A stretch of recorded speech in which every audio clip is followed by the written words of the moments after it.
Welcome to Day One Fans, brought to you by Listening Party and recorded at Canal Street Radio.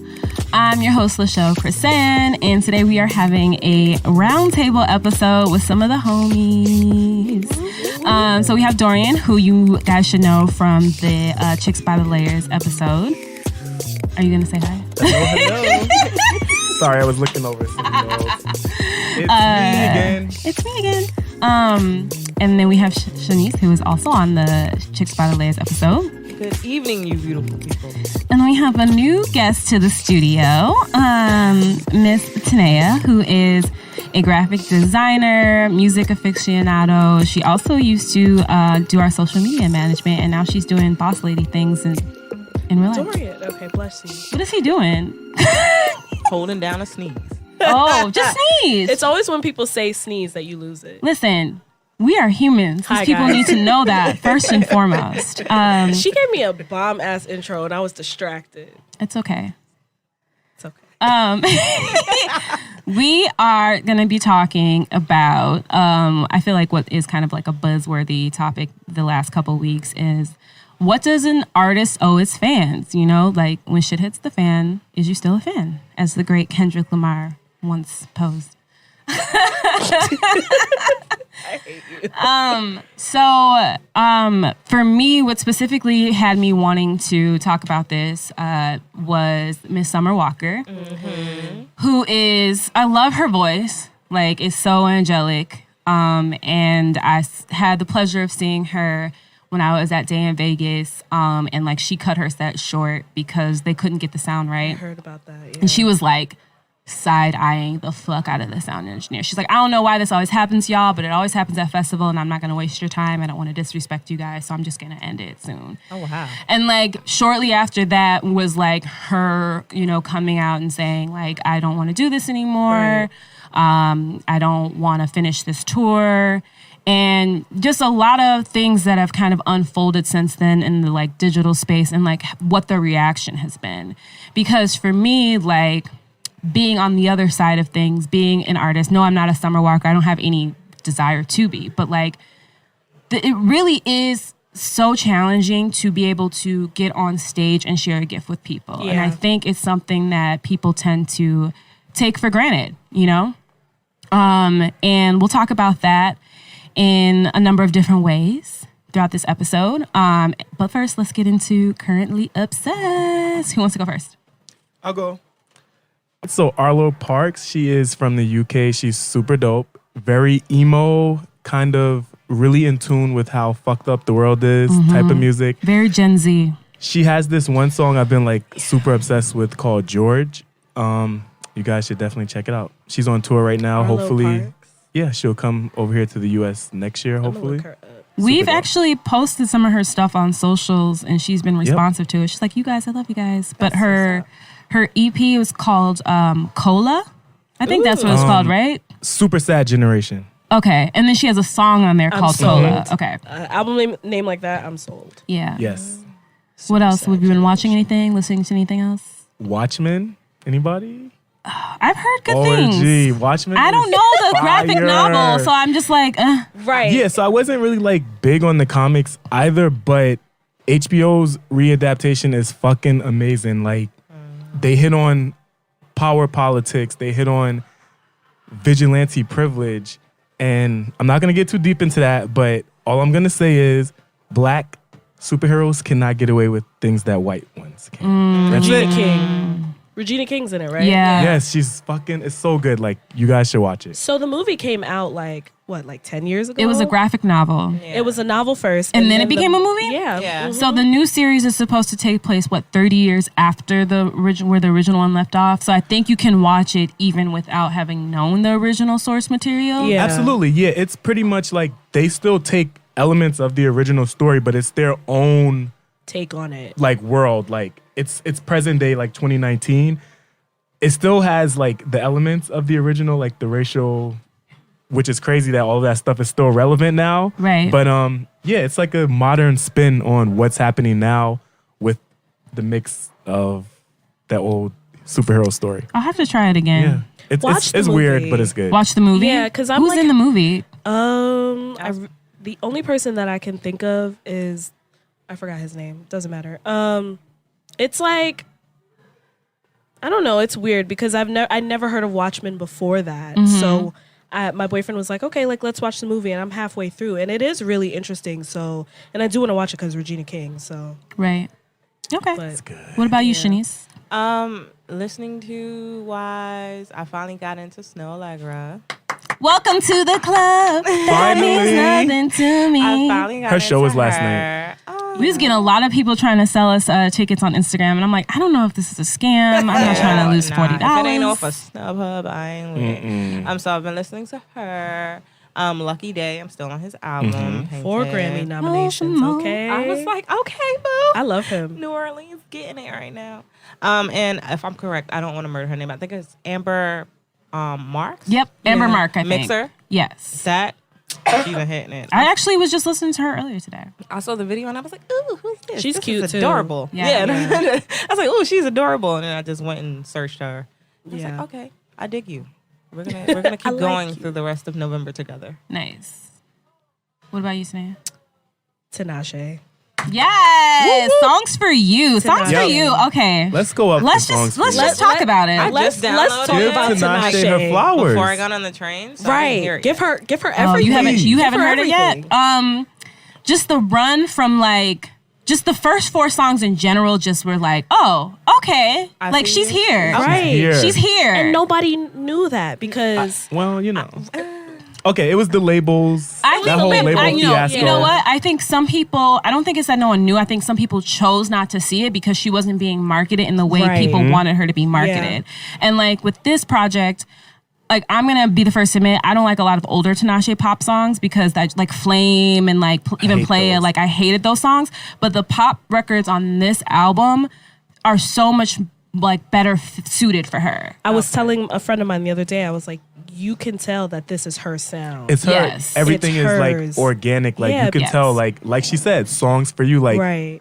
so simple, but it makes perfect Right. sense. Right. She has a lane. I was and disappointed in Aquarius.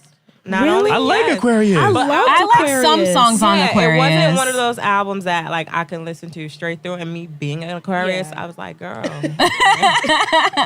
you gotta do better. But her mixtapes before Night that Ri- were oh, well, Amethyst before- was really Night Ri- good. Her mixtapes, Yeah. those were like that's what I was expecting. And then when I heard Aquarius, I was like, okay, some of the songs in the album that's after the- that, and I was like, I think that's the general consensus on Tinashe, but I think the people who are so critical of her haven't even cared to listen to the Right. mixtapes because they're like, I don't like her. She's boring. She's just another light skinned girl. But I'm like, no, I like She's what a she good has artist. to offer, and I want to see like more of what she's doing right now. It's exciting to see that this is like her first like home Like run big, yeah, Yes. out exactly. the gate, you know, because I forgot that she went independent. So I was like, okay, Tinashe coming out with something new. Oh, I didn't. It was I was watching her on IG, and it was like unfolding, and you could tell Yep. that she was like really hurt about it, but also like really determined to like make some shit happen. So did they drop her or she left? I think it was mutual. It was mutual. Yeah, and like I felt for her for a while because like you built your own fan base off of Right. SoundCloud. You had all these people that rock with you, and then the label saw one thing when they saw you, and they're like, okay,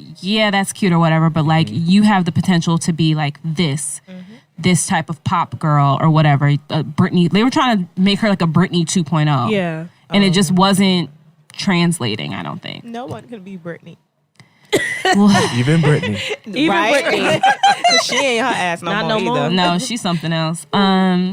Cool. What am I? FKA Twigs. Of course, Yes. of course. Dorian and I had the pleasure of being in her presence last week. Phenomenal. Did you cry? And I was did get a doing little bit something. teary. I was like just standing there like I was high, but you know. Yeah, you were off the shits.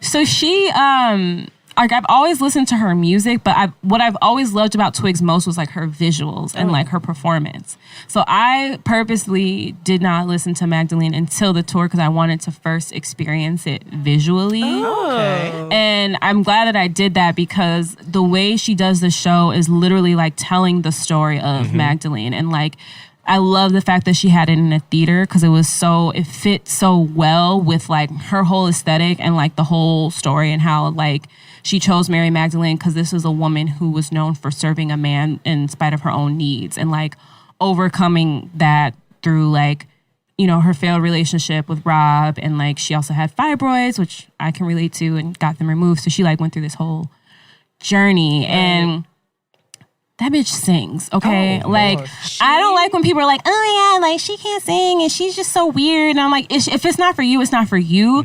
But like, she was singing, like vocals, like she's a vocalist. Twigs was giving us opera. Opera. When people say she can't sing, I'll be like, your favorite could never. No. Your favorite could never. They I'm couldn't. sorry. It was like performance art. Like That's how I felt when we saw her at Afropunk. Afropunk, Yeah. yes. Yeah. I was sitting there on the edge of this thing like, oh my God. Twitch shows are like this You're like beautiful. ethereal like experience. Like you feel like super in tune with like, I don't know, the stars and the heavens. She and makes shit you like want that. to. She makes you want to go look shit up. Because Yeah. I heard the album and I was like, oh, okay, well, I don't know. Yeah, I listened to it Yeah, That's so after that I watched her interview with Zane Lowe, and that like made me just love the album even more. And then I went to listen to the album, and now I have like a more appreciation for the songs. Yeah. Like Cellophane. I watched the visual for Cellophane. Have you guys seen the video? Yep. I just watch her on Instagram. It's so Amazing. stunning. Like the way that she's like, she starts off as this like sexy feminine figure on this pole, and then she's climbing up the pole, and then it just Like falls, falls, and then she's yeah. like falling into this black hole, and it's just like it goes so well with the song, and like It's so deep. she cried during that one when she performed. Really? Yeah, she cried during a couple of songs. You could tell like There's emotion this is in it. this is very personal. Like she laid everything on the stage. It's I'm been like, a minute wow. for an album wise too, so Yeah. it's like you could 5 expected years. it a little bit. Well, 5 and she years, said right? she said with LP1 that she really like, she called it that because she really didn't really have she was still figuring herself out. She was much younger, stepping into her sexuality, but like now she's been through like more adult things. So like this is definitely her most adult album, and I feel like she has a Absolutely. lot more confidence in herself now. Yeah. Like even the Holy Terrain video, and just like how like she's just commanding like Yeah. people's attention. And Yeah, I That video had was like, tweeted "You're gonna watch after. me." Yeah. Absolutely. I tweeted after the show. I'm like, yo, like Twigs had everybody in the fucking trance. Like, Yeah. I felt like, yes, I was high, but I felt like I really was just like being summoned to just look at the stage and just like, you're gonna watch this amazing art. And I was like, thank you. Yeah. Yeah. Thank She you. puts Right. the art in artists, literally. Like She's incredible. I'll be back tomorrow. Oh my god. And then did you just fucking snort? Oh my god. yay. Whoa. who's that? Sorry, what was I gonna say? But is he TV shows wise, I just watched The Laundromat, the Netflix movie with Meryl Streep. I thought that was in the theaters at first. Maybe, I don't know. I haven't watched it I yet. know it's branded as a Netflix original, but I know that doesn't mean that Netflix produced it. They be playing. They be playing. I don't like when they do that. I know, but it's a licensing thing. Because I actually watched a Vice short that was really good called The Spider. You guys should watch it. I'm sure you can just find it on the internet somewhere. But it's like it's like the perfect short because it's just like kind of plays out like one really long, intense thing. And then the way that it ends, you're just like, whoa, I was not expecting it. But it was just well written, I'll say. But that wasn't produced by Vice, is what I was told. So like, there's things like that. Anyway, going off on a tangent because I've had too much wine and weed. The Laundromat, Meryl Streep, I love her. and Antonio Banderas. So it's basically the story about Mossack and Fonseca, which was this like basically like this money laundering company.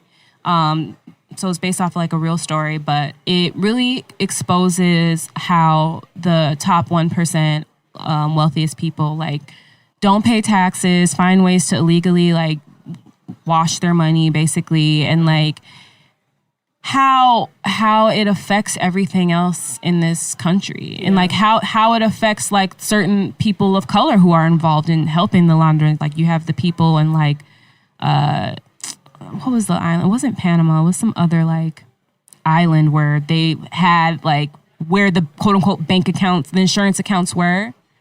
Oh. So basically it was like, let's say you get an insurance policy from this company, right? And then something actually happens to you, but like the company was sold off and then the two individual parties are like not responsible. So like basically they took your money and ran, and you can't be, you have no life insurance. Damn.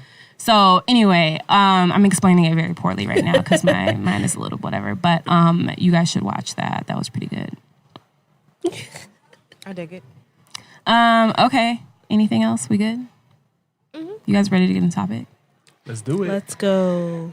Okay.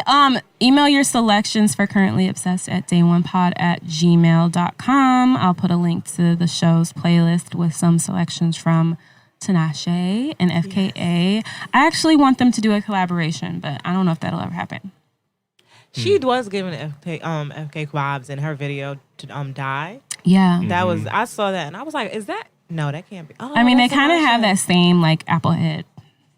Mm-hmm. And the braids in the front of the face didn't help. So I was You're just really upset. No, I just felt like in that video she was trying a little too hard. Yeah, but I love that video. Who do you like more, FKA or Tinashe? We can't do that. Can we? No. Yes, you can. I think they're in two completely different lanes. Way and it's different. hard to, but I would say, I guess, like, complete package, Twigs. Because Twigs is more. You know, she's I don't been even want in to the make game like a more or less type of thing. But even Twigs gives you martial arts, she gives you pole dancing, she gives you opera, she gives you choreography, she gives you visual, she gives you Vogue, she gives you avant-garde, she gives you Queen of the Damned. Yes. She gives you everything. Tinashe gives me like a cute vibe. Tinashe is extremely cute. She's a summer party in Miami. Yeah, she's like, I'm getting like dressed to go out and I want to look cute and feel good about myself, like a Beyonce. Mm-hmm. Yeah, she's so nice. No, I feel like a Beyonce has a little bit more depth. Now, Yeah. Beyonce when she was Tinashe's age. You're right.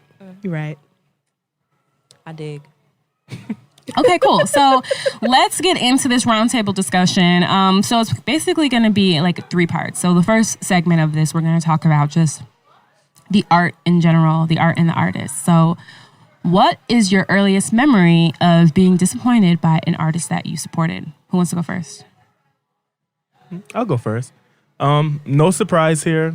R. Kelly, we've been hearing about like all of these like predatory allegations for years. Mm-hmm. I don't know why everyone kind of all of a sudden is starting to listen to it now, but it's been around. And when I first heard it, I was just like, whoa, I Believe I Could Fly. Like I sang that in my 4th grade concert. My grandmother wants me to sing that at her funeral. That's the most Grandma, you getting going up yonder. Ever. She don't know nothing about anything. She was like, I just want you to sing that song at my funeral, baby. And I'm like, girl, are you sure? If you knew. That song is great. Like, you know, the image we have. I mean, again, and that's, I guess, kind of like the down.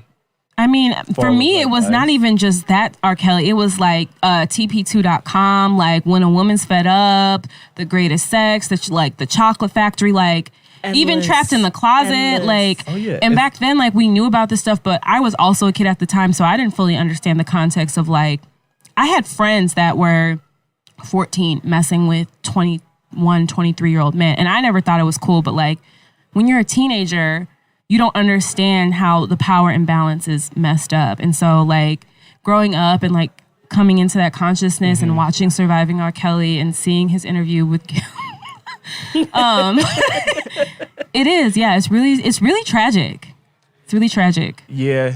I was like really done with him after like that stuff and then just like that whole Best of Both Worlds fiasco, which I'm like, okay, I'm done. I think for me, like in my community, the stuff that happened in the past was also taken more as like a joke.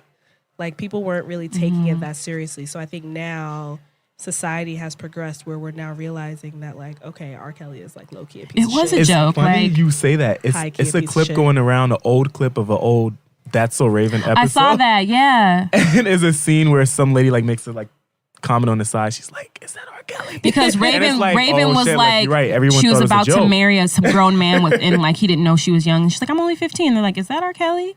But then remember the Boondocks made fun of it. Yes, Dave Chappelle also made fun of it. Right. So now it's like, it's not a joke anymore. And we're also in a different like climate too. Yeah. So it's like, you know, a lot of things are very, very serious and sensitive. So yeah, I don't know. I guess I get it now. It's more high alert now. What about you, Shanise? I've been trying to think about who, as an artist, like I felt hurt by. And And I honestly couldn't like really pinpoint a specific person. Maybe musically wise, like albums have let me down. Because I do, with me, before I like buy an album or anything like that, I'll listen to at least 3 or 4 songs. Like you have to have 3 or 4 songs on your track. So for me, I would say Eminem. He let me down. That's a good one. That is a good one. When he did, I forgot what album specifically. When he had 3 a.m. I remember hearing that coming from Webster Hall at 3 a.m. in a cab, and I was like, "What in the hell is this? This is what the world has come to. This is what you're doing now, Eminem." And then I heard the album, and I was just like so sad. And I knew something was wrong, but of course, I'm a fan, and I don't know to what extent was going on. But yeah, that was a sad moment for me because I had all his albums, so that was like a on my end as a fan. Yeah, M's career like is on a continuous downward like slope. It's because if you like loved him because he was the angry, drug-ridden person, and it's like you're used to that, you expect him to twist and turn. What that we're into getting now is just not hitting the mark. Because you expect him to twist and turn that into reality now, because that's what he was doing. He was taking everything that was happening in pop culture, making fun of it. So when you take yourself so far out of pop culture to get yourself better, and you were on drugs, you can't do that anymore because one, you're not feeding off of drugs to help you, make the music that you were making before. That's a good discussion too, because we as fans are a little problematic with that. We always want the good art when they're in pain, and we have to accept these like people Adele, in these happy places. You know, so it is what it is. I mean, I still bought all the albums because I'm personally that dedicated of an Eminem fan. But like that could be like the only thing. I was like, damn, Em. Like, even when Britney shaved her head and went away, I was like, yes, Britney, you're going to come back. She's going to get it together. Yeah, I don't think she will ever get it together. She's as together as she can be. Right. Yeah. Like, music-wise, she is as I together. still blame it on her family. Personally, that's different. Yeah. Yeah. What about you, Tinashe? I also couldn't think of anything, but I guess now that we're talking about it, I would throw out the Michael Jackson situation. And I think, like, who was it that you said? R. Kelly, it was taken as a joke, like in the beginning. Like Yep. he would be in the news Or every just complete day. denial. Right. And I think after watching the documentary and like reading the Twitter threads of like, did he do it? Did he not do it? Are they lying? Here's the reason why he's lying about him abusing him and things like that. I think it really does cause you to stop and really think about it. Like, you know, what did you see in the past and what are you seeing now? And like, how does this correlate to, you know, should you still think of him as an icon, as a legacy? Like, will you still listen to his music and, you know, still think that he abused these kids? So it does create kind of like a double consciousness for me, at least, because it's like, okay, like what he did was wrong, absolutely, but he also contributed so much to the music community. So it just makes it really hard for me to be like, I can't completely shut this guy out because of what he's done. But also I know that if it was like someone I knew, I would like, it just creates like a complete like thought process. Absolutely. Star power is real. Yeah. And it's crazy. And we'll get into it because the whole Summer Walker thing, like I'm still conflicted. Yeah. So. I can't think of the first time for me. I feel like I've been a fan of like so many people, but I definitely would say Kanye's a hard one. Because I've had to like just complete, like I'm so removed from new Kanye that sometimes I forget how much I loved old Kanye.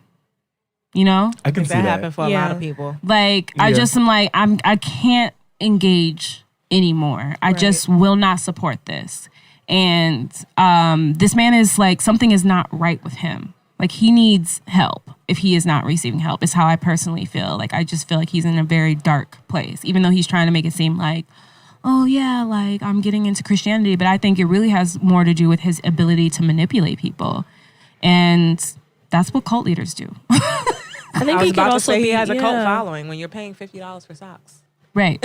That's a cult. I'm Right. sorry. I don't so care like what that's why I'm just like, okay. And like sometimes I might hear like an old Graduation or 808s or My Beautiful Dark Twisted Fantasy, all his classics, like pre-Yeezus Kanye was like one of my favorite, like top 5. And like now I'm just so like turned off. And even when I try to listen to some of his stuff, like he has some stuff that's still like enjoyable to listen to, but I just don't feel him anymore.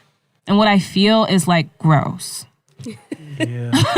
Like I don't listen to his music like how I used to listen to like Roses, you know, or like Heard 'Em Say, like those songs, like just the soul that existed in them just seems like it's completely not in whatever it is he's making. No, he's right now. definitely a different person. I feel like Yeezus was the whole shift of this new Kanye, and you could hear it with the sound of the project. Like Yeezus sounds like nothing before that Kanye had dropped. Right. But Yeezus also shaped, for better or worse, the sound of this new Kanye. Like you can hear elements of Yeezus in all of his new stuff, even on this gospel joint. Like I'm like, Yeezus. But I do prefer old Kanye, but I also can appreciate new Kanye for what it's worth.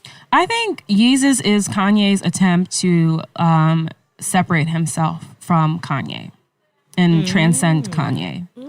That's how I view Yeezus as. Because, like, his music definitely did shift after that album, like, in a completely different direction. I'm starting to think now it's getting so significant that I have a theory that he's going through an episode every time he comes out with a new album. Maybe. Absolutely. Yeah. Every Yeah. album is a different mood, different time frame. Like you can tell, like, okay, you were going through something completely dark. And sure, like that does bring out good artistry, but at the same time, it's scary because It is. It's so different. Like somebody posted on Twitter, like Kanye was saying, like, what's that song with Lil Pump where he? Oh, I hate that one. Yeah. And he's saying what he's saying in his lyrics there, but now he's turning to like, I'm never gonna curse anymore. You know, everybody cannot have premarital sex during the album. But we all, if we know Kanye, and it was all recent. Yeah, no, but it we was all recent, Right. like right behind himself. we all know that that's bullshit. Yeah, Like we all personally know it's bullshit, but for the people, yes, the people it's who bullshit. are like his cult Kanye's gonna followers, make so an to album. He's gonna curse, and everyone's gonna go fucking nuts. Right. And we're gonna all forget that he did this whole gospel. Well, Moment. I actually like the album, but it's not ranked high on his best albums by far. Okay, so now that we're on albums, what's an album that you guys have purchased that you would like a refund for? I know. Me too. Go ahead. Lasers by Lupe Fiasco. Oh yeah, that was a bad one. I used to be, and Lupe's another one where I used to be like a really big fan, but I think as I grew into like my consciousness and as a, intersectional feminist, I realized he was really problematic. And I think his public persona doesn't really help lend anything to like refute that. Yeah. Yeah, Lupe. I don't even have nothing to say. What about you? You're right. Isn't he a flat earther? Or No, that's No, that's B.o.B. B.o.B. Okay. Oh, I was about to say, I thought it was. And you know what? Mm-hmm. That flat earth shit is what did it for me. For B.o.B. I was like, first of all, sir, You like, don't got enough clout to be talking about the earth. right? I'm like, you just got here. You just got here. Don't be trying to spit your knowledge. it's like They you got just nothing on made you. all That of the was music that was a jam you though. made. Yeah, it really was. So seems so. But that's because of stupid. Bruno Mars. you right. Bruno's amazing. You the whole package, plus you pay your taxes. No, I one always album. thought that line was so corny. I love Cudi, and till this day, if I ever meet Cudi, I want my $9.99 back. For what? For which one? Satellite Flight. Oh, I didn't listen to that. Exactly. You probably forgot about it, right? Mm-hmm. It's so. You know what? It's just a weak album. It's not strong. It came out after he released Indie Cud, which was pretty good. He had Kendrick on there. He had Indie Cud Too was Short. amazing. He was in his like hip hop bag more so, but then like the little rock and roll thing going on, which he took it a little too far with Satellite Flight and Speed and Bullet. Those both came out during that time period of 2013, 2014. And I purchased both of them. And like I tried to force myself to like the album because I love Cudi. And I picked out a few standout tracks, Balmain Jeans with Raphael Sadiq. Of course, that was a hit. Maybe two other tracks.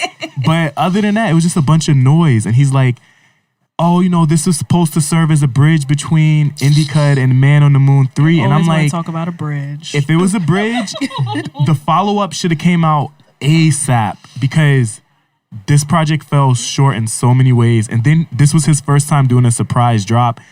He says it wasn't because of the whole Beyonce thing, but it was a couple of months after. So I'm like, we rock with you, Cudi, but we needed something a little more solid to hold on, to like stand for. And Satellite was not it. I want my money back. Oh my God. What about you, Shanise? There's a few people I wanted money back. I was in R&B mode. So Robin Thicke's album. Which one? Paula? No, not Paula. I stopped before Paula. Yeah. I stopped before Paula. Oh, the one with blurred lines on it? No, before that. The one with Sex Therapy on it. That album. Oh. That album. Such a good song. He had maybe 3 songs on it. And then after that, it was just like, what you doing? Evolution of Robin Thicke, though. Yo, That's a episode by itself. There, though, people don't understand. When he did that first album, When I Get You Alone, I think it's Cherry Blue Skies, he was slept on. That's really, honestly, no, he was. And when it's he had really the long sad. hair riding the bike through I New York. remember those videos, and then years later, he came out with that song with Pharrell, and then it was like, oh, that's the dude who had the long hair on the bike. And his wife was in the videos. She was on the cover. Yeah. What's it called? A Beautiful World or something? Yeah, I think they changed the name. That's the thing. I bought the CD, and when it came out again the second time when they revamped it, it was Beautiful World. But the original title of the album was Cherry Blue Skies, if I'm correct, because that's the last title track on the album. But the album where it had Sex Therapy on it, it threw me off. It threw me way off. And then I don't know, maybe that was a telltale like what was going on in his life, because it all went downhill, and then we got like stuff in Paula. So like I was like, no. Yeah. Give me my money back. Big no. Take me back to Cherry Blue Skies. Take me back now. Exactly, and we could be good. You? I'm going to be that person. Be that person. All right, I'm going to say it. I like Logic. I don't care. I like Logic too. I like Logic. I like Logic is good. I don't care what anybody says. I love how it's like you coming out of the closet of liking Logic or something. I think as Logic, I like Russ. Okay. as a black woman, I know. with Logic, he is problematic. Like, I think Isn't Logic black though? yes, and he lets us know every day. He's like Sean King. He's like the Sean King of rap. Right. I didn't know that. I was like, he black where? He's black. You didn't know that? Where? He's black. Mixed. He's mixed with mixed. who? His father is black, but he's like From very what? Like what black? He's like a Halsey. But like what black is his father? Like is his There father we go. He is a Halsey. like is his father half black and then he could claim black? Okay, Or- this is not related, but I saw a Twitter thread that rates white passing mixed hood as if you can go and get the land. If we could send you to go steal the land from the master, right? Him and his you were father. So telling me like about certain white people, like Rashida Jones, could we send her to get the land? Yes. Yeah. Yeah. But could we send like Tracee Ellis Ross? No. Okay. I get it. I get So it. would you send Logic to get the land? Him and his daddy. He has to have his Yeah. head. He has to have his head shaved, and he has to be in the. It has to be in the. They were Yeah. like, we could send so and so if it's the winter time and their head shaved. Oh shit. And he can't talk. I gotta find that person's thread. That was hilarious. So I like Logic. I think that he is lyrically, I think he's up there. But I think a lot of people doubt him because he does this whole like charade of like, oh, I'm Bobby biracial. Like, yes, That's a thing. Like, That's like when Halsey was calling herself tri-bi, What the hell? bisexual, biracial, bipolar. well, according to Dorian, they're the same person. So,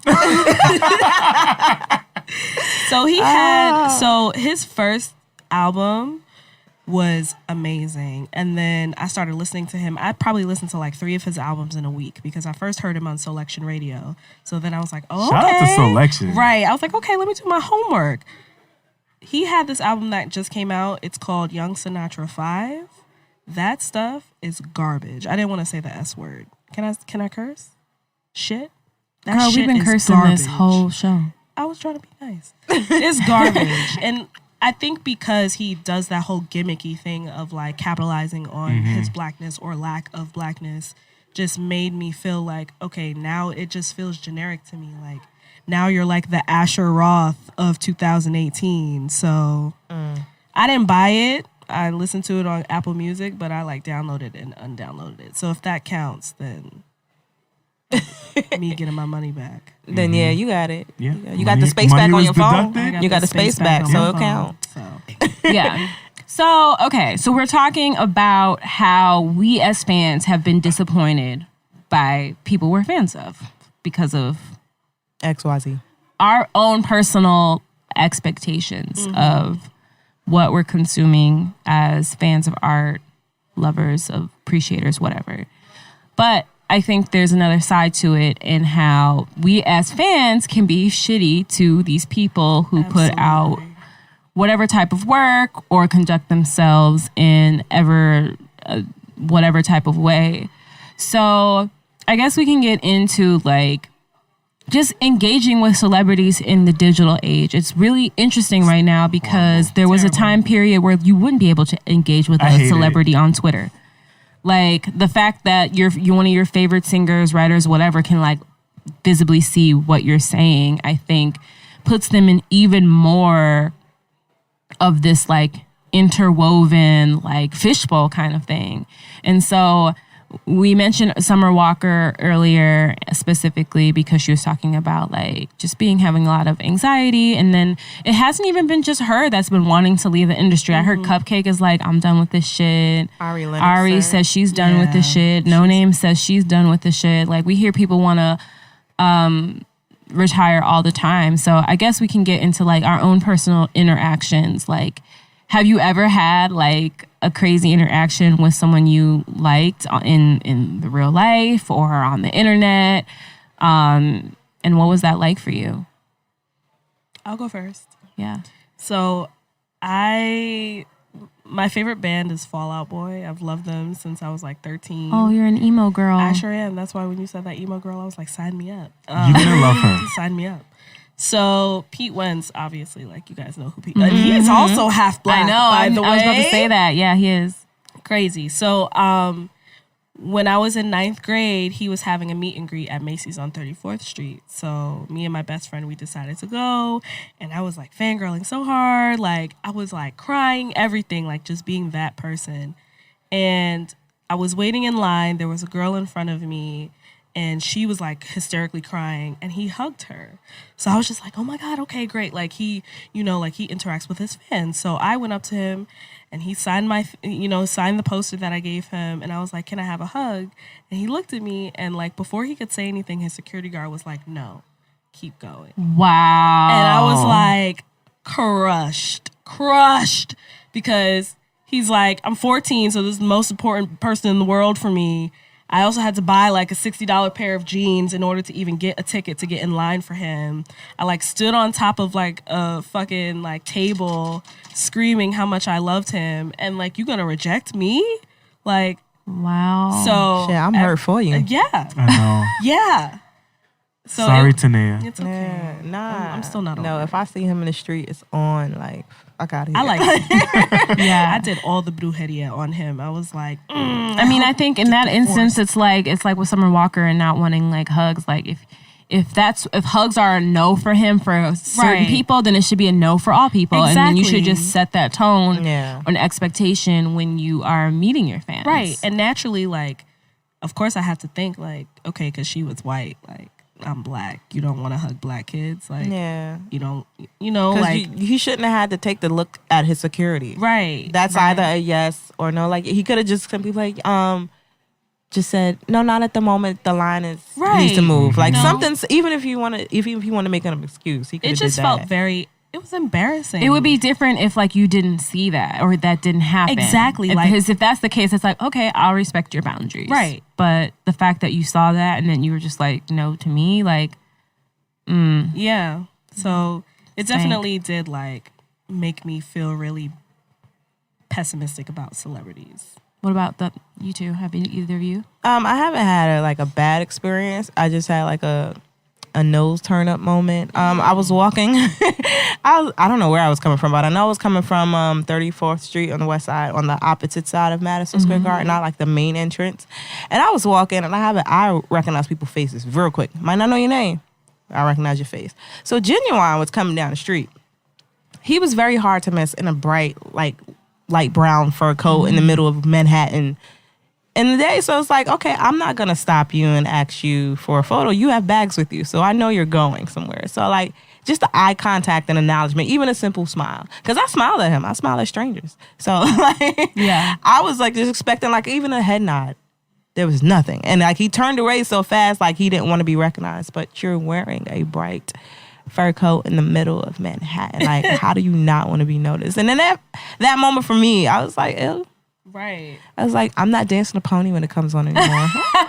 Like, that's how That's a that made. Yeah, it really is. But that's kind of how I felt. I was like, I'm not going to stop you. Obviously, I can tell you're going somewhere. You are not my first interaction with it, like a celebrity. So, like, just the simple head nod, a smirk would have worked. I got more than that from Jake Gyllenhaal, and I almost walked into his ass. He is always on the train. What, Jake Gyllenhaal? Mm-hmm. Oh, yeah. I almost bumped into him on West 4th. He's so random. You have anything, Dorian? I've been trying to think. Like, it's nothing personally that like just made me feel bad.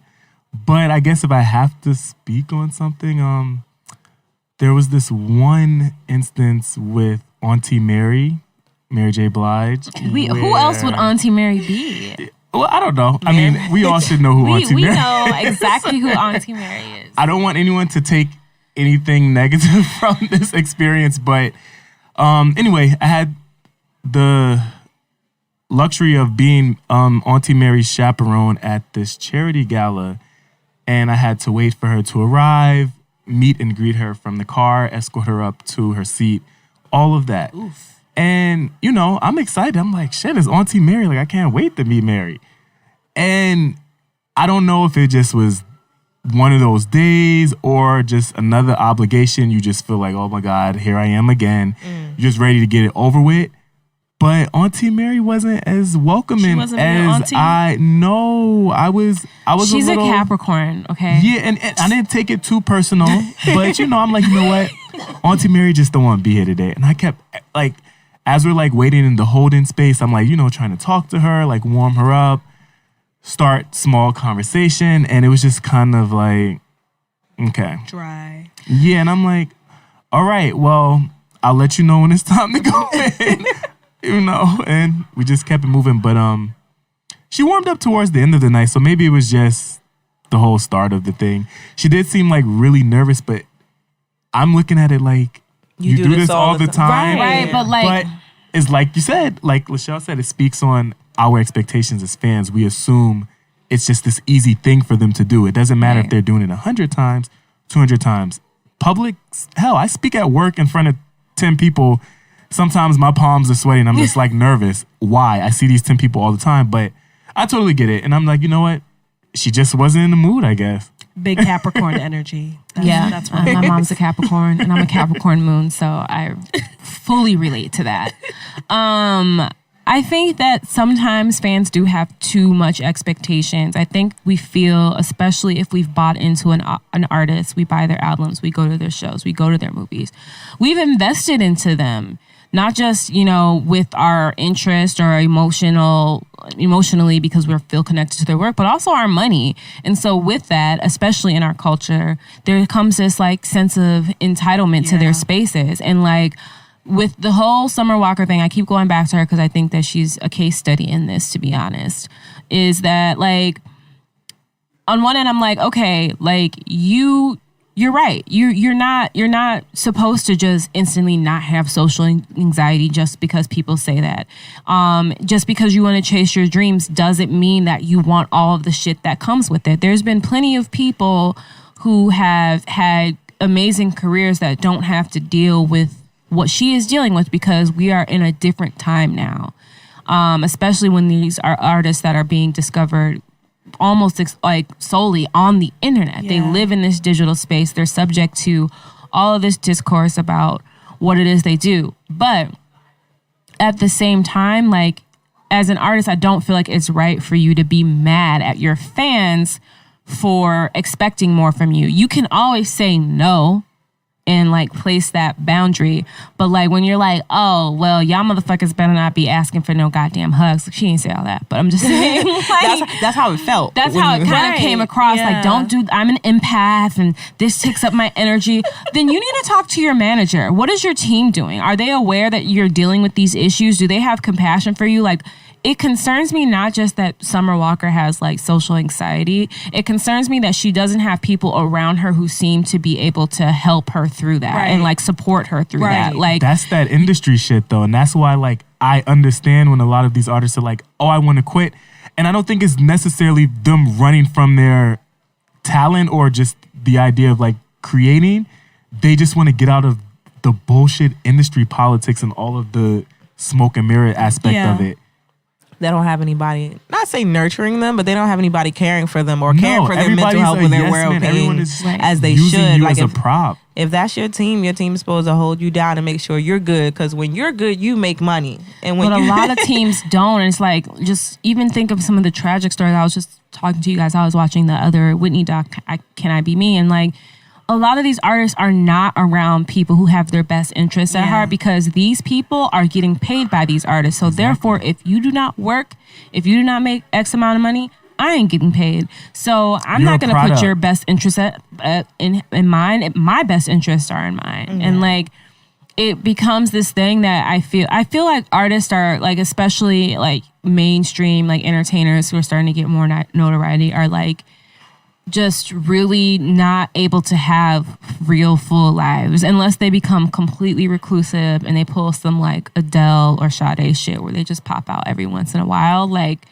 but that's so much harder to do in the States, especially like we have paparazzi everywhere and like people tip people off. You got the shade room constantly putting everyone's business out there. I think that it's one of those things like you should take somebody with you. Mm-hmm. From wherever your background, homeboy, homegirl, shit, maybe one of your enemies from school. Someone that really take somebody with you right. because in the sense of that, like Rihanna has her friend Mel Dollar. Mel has been with her all the time. We don't know exactly how much of a word or what Mel says, but we've known Rihanna hasn't had that. She got Mel birthday tattooed on her. So like that's somebody who's been holding her down, probably being an extra voice of reason, or like, look, if this wasn't the case, would you do this when we was home? Right. That's that voice of reason. Because I said in my mind, I was like, yo, if I get some money, I have a specific amount of people that I'm taking with me. A very limited. Yes. Too. And like, that's my voice of reason. Because I know me. I'm just going to want to do everything and see everything because that's how I am. I want to do and see everything. But I know if I bring my best friend, she's going to be like, look, bitch, calm down. We're going to sleep. Right. It's going to be okay. No, we're not doing this. This doesn't seem right. Don't spend your money on this. Even if I don't listen to her, I still have that ear in my head, and I can't say, oh, well, nobody told me. Because my industry or my so-called team just wants to make money off of me and not caring about me. I think that was part of Whitney's demise, because like she had that with Robin, and then Robin was like, this shit has gotten out of control, and she left. And then like, now everyone's like, if Robin was still around, she might still be here. And like, it is really important to have like good people around you, and you can tell when people don't. Like, I don't think Kanye has good people around him now. Like, it's very obvious that he does. According to that Charlamagne interview, he had no one around him, nor was he looking at television. So that was one of the when he wound up saying all that extra stuff. I used to think Kim and the whole just Kardashian being in that spotlight. I still don't think him being in that spotlight is good for him. But I used to think they didn't really hold him down like that. But Kim does. She does. But that's it. I really don't think he has anyone else. I think he cut everybody off after a certain point. Well, I think he also just pushed people away too. Pushed away. Yeah. Jay-Z I think he definitely pushed people away. Yeah. Who are some artists you feel have mastered their interactions with their fans? I definitely think Rihanna stands out. That was the number one in my I was about to say her. Mariah Carey. Oh, Mariah. I love Mariah on Twitter. She's amazing on like all her social platforms. Like, she just gets it. I think Miguel. I like Miguel and how he handles I just like everybody. Everything Miguel. Yeah. I went to the meet and greet and he couldn't talk to anybody really, but I was like, here's a photo. And he was like, oh my God, this is so awesome. Yeah. Whispering to me as much as he could. So that's intimate. I think like the bigger celebrities, because that's obviously what got them there, like their etiquette with their fans. So like, even though she kind of like is really touch and go, I think Beyonce has really mastered it. She has a very She has. specific way she communicates with Right. her fan. It's not where like you Right. feel like you have access to her, Right. but it's like she will write It's something. a note very for us deliberate. and take a picture. It's You know what I very mean? deliberate. Yeah. It gives you. It also makes you respect her space. Right. Yes. So like, even if you do happen to see her in person, you know you're not gonna just run up and be like, "Oh my God, Beyonce!" I think that's why Beyonce is one of the few celebrities who have mastered being a celebrity. Yeah. Because Yep. she knows she has so much agency over what people say about her and what her narrative is. You don't know what Beyonce's narrative is until she puts out a visual album for your ass. Boom. without telling nobody. There was, I remember I was talking to somebody. It was like, I wonder why she don't tell nobody nothing. There's a reason She she do. doesn't. There's a reason like she doesn't do like just interviews with anybody and anyone at any Nope. time anymore. Yeah. She puts it in the art. Yeah. I wish more artists would do that. I think that's something that Summer Walker can kind of take a page out of, because the best response is no response sometimes. Like, Yes. you don't always... Cardi too. Right, Cardi too. Nicki Cardi too. doesn't know when to shut up. Yeah, It's but I too don't much. on Yeah. Cardi's end. I don't think it has like an extreme negative effect on her as doesn't. of yet. As of yet, It's just more so annoying. Like, But like be quiet. Nicki, it feels like it has an effect on her. Absolutely. Right. Even like Amanda Seales, like I like Amanda Seales, but I feel like she's seems very sensitive. She can't take critique, and like there's been people who have had valid questions to certain things she said, and she will clap back in a way that's like very reactive and like aggressive. negative. Yeah. Yeah. Same with Nicki, like you said. Every time Yeah, they she's speak, terrible. people hate them more. It's like, stop talking.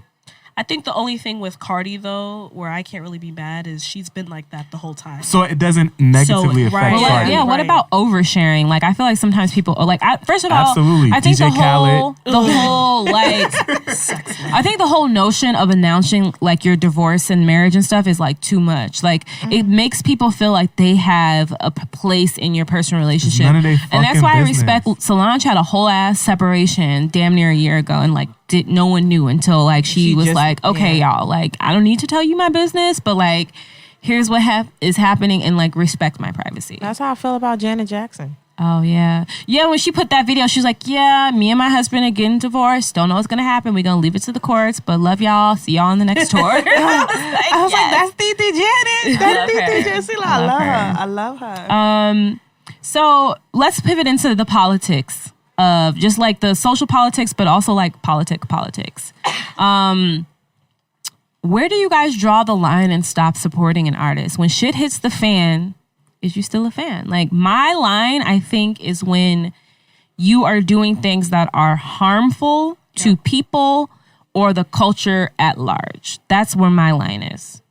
Yeah, I think I draw the line at that too, because you can't really be upset if somebody has separate beliefs, because at the end of the day, it's artistry, right? So Right. you're connecting with them on that level, and you can't really expect them to give you more than that.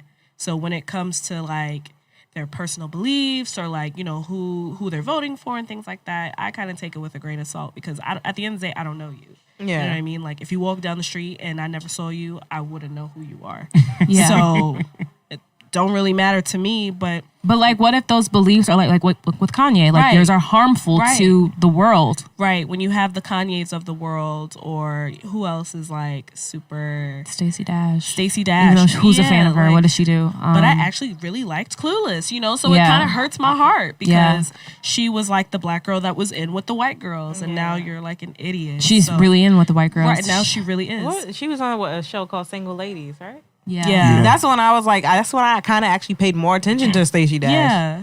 She's an idiot. But do you think artists have a personal responsibility to speak out on things? Like if they have large platforms and they watch things happen, No. there also is that critique of like, well, you spoke about so-and-so, but you didn't speak about so-and-so. No. And like, I would say no, simply because that's just not their job. Do they have the platform to Make a change. control narratives, kind of impact communities and things? Absolutely. But it is not their job. Right. And however, I can maybe be disappointed in certain artists, but I cannot fully blame them, because that's a burden that they may have not asked to carry.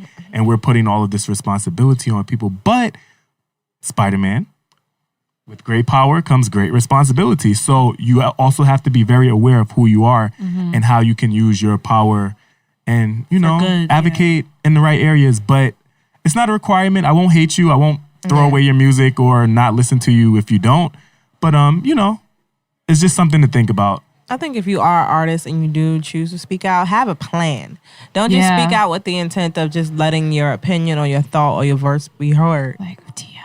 Yeah, have a plan. He didn't know what patriarchy was. He was like, "What's patriarch? I don't know all these big word. words you saying." It's like T.I., you know all these other fucking words, but you don't know patriarchy. And it's thrown around pretty frequently, so you should know. But yeah, have a plan. Like if you're gonna stand up and say something, have a plan, have a backbone behind it. Do your cautionary tales. Like if you're gonna say something, all right, if I say this might happen. So how am I gonna obviously you shouldn't clean it up, you should own it. But how am I gonna clean up from this? How am I gonna make adjustments? How am I gonna help, this community or that community once I say something?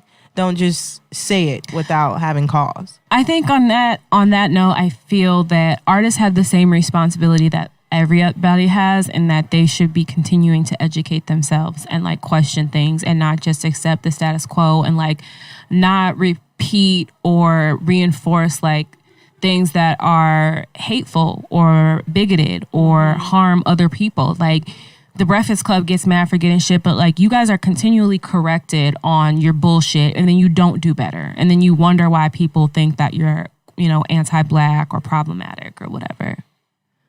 Yeah, I haven't listened to Breakfast Club. I feel like that's definitely a choice on their part. Every person on that show knows better, but they also know their market.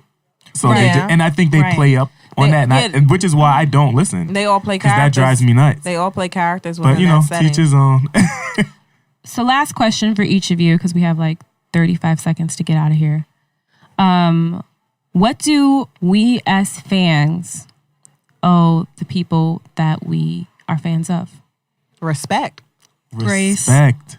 Yeah, and understanding. Privacy. Space. Yeah. We are all humans. Treat these people like humans. Yeah, they just happen to have a little bit more money and get more attention than me. But just because they have more money doesn't mean that things are easier. Yeah. Right. I hate that misconception. Like, why are they miserable? They have all this money.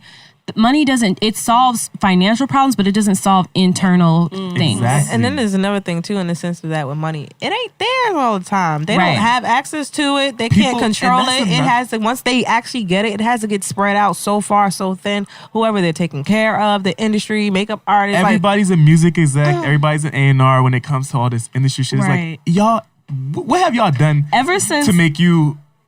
Ever since Left Eye did that radio thing where she broke it down for us. Oh, yes. That's iconic. Ever since, I was just like, let me be quiet and eat my food because I can't say nothing. I remember when she was like, y'all want to talk about how we went broke? Right. Here's how we went broke. Here's the math. Do you have a pen and paper right now? Right. Get a calculator to double check it so you don't get anything confused. Yeah, and that's just social media is like once a narrative now makes runs social media has made it makes it worse now. Like y'all don't even know what y'all talking about.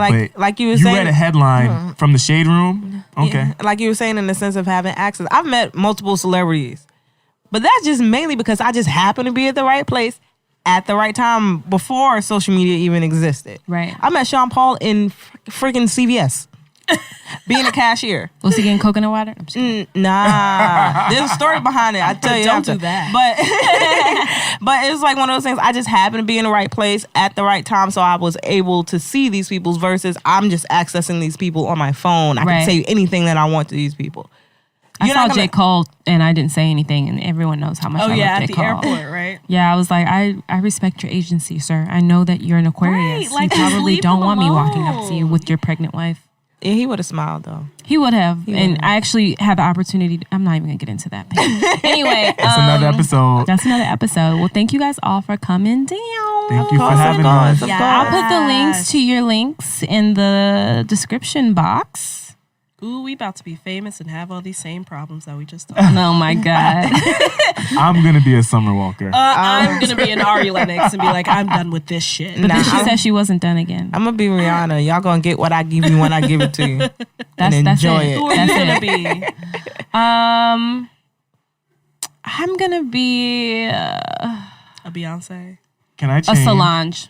I dig it. I dig Solange. it. Solange is good. She has a good balance. She knows when to Yeah. pop in and pop out. She's learned it from her sister, but I feel like she's a little bit more like open than her sister is to She other is. people. What's Yeah. her sign? Cancer. That's why. Okay. All right. Let me do this outro. This episode of Day One Fans is presented in partnership with Listening Party. Follow the crew on Instagram at Listening Party Presents and at Canal Street Market. You can follow the show's Instagram at Day One Fans and me on socials at Created by L. If you like what you heard, be sure to rate, like, subscribe, and share. Bye. That I was. feel like we couldn't talk forever. We can talk forever. It's such a good It conversation. is. And it's like, I don't like that social media